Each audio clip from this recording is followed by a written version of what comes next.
ఈ పనిలో ఒక పని కొత్తది ఉంది. ఇది పడాయిలు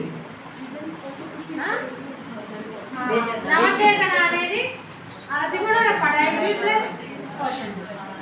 ఇది ఆదర్శిలా కూడా అంతే రెండు. అంటే ఈసీసీ అంటే ఏంటి?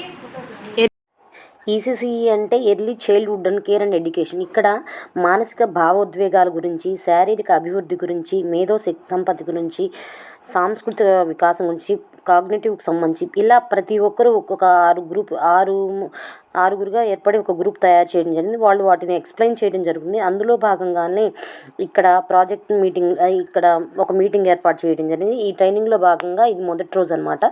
ఈ మొదటి రోజులో భాగంగానే వాళ్ళు చేసినటువంటి భాషాభివృద్ధి గురించి కానివ్వండి, శారీరక అభివృద్ధి కానీ ఇలా ప్రతి ఒక్కదాన్ని వాళ్ళు ఎక్స్ప్లెయిన్ చేయడం జరిగింది. అలాగే ఈ రోజున సాంస్కృతిక అభివృద్ధి మరియు భావోద్వేగాల అభివృద్ధి ఇలా ప్రతి ఒక్కరిని మా సెక్టార్ సూపర్వైజర్స్ కానివ్వండి, సిడిపిఓస్ కానివ్వండి, వాళ్ళు మా వెన్నంటుండి మాకు తెలియని వాటిని ట్రైనింగ్ రూపంలో మాకు ఇవ్వడం జరిగింది. అందులో భాగంగానే వీళ్ళు ఎక్స్ప్లెయిన్ చేసినటువంటి ఇవన్నిటిని కూడా మేము ఆల్రెడీ ప్రజెంట్ చేయడం జరుగుతుంది.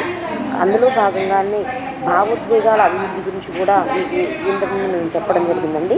ఈ భావోద్వేగాలను మంచి చెడు అనేవి రెండు ఉంటాయి, కానీ వాటిని మనం చూపించడం చాలా కష్టం అన్నమాట.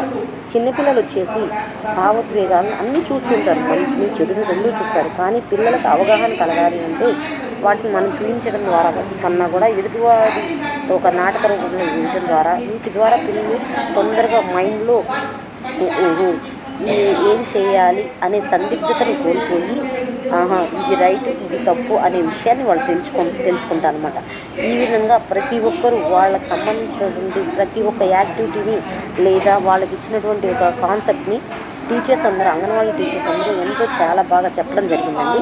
అందులో భాగంగానే ఇప్పుడు ఒక నాటకీకరణ వేయడం జరిగింది. ఆ నాటకీకరణ దేనికి అనేది కూడా మీకు ఇప్పుడు చెప్పాను కదండి.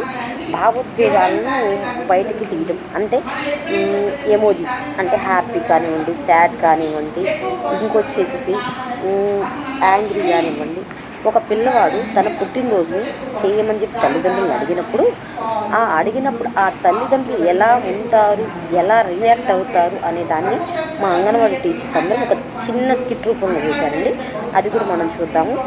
అలా చూడటం వల్ల, అలా తెలుసుకోవడం వల్ల ఏంటంటే ఎక్కడ ఏ అభివృద్ధి జరుగుతుంది అనేది మీకు కూడా అర్థమవుతుంది.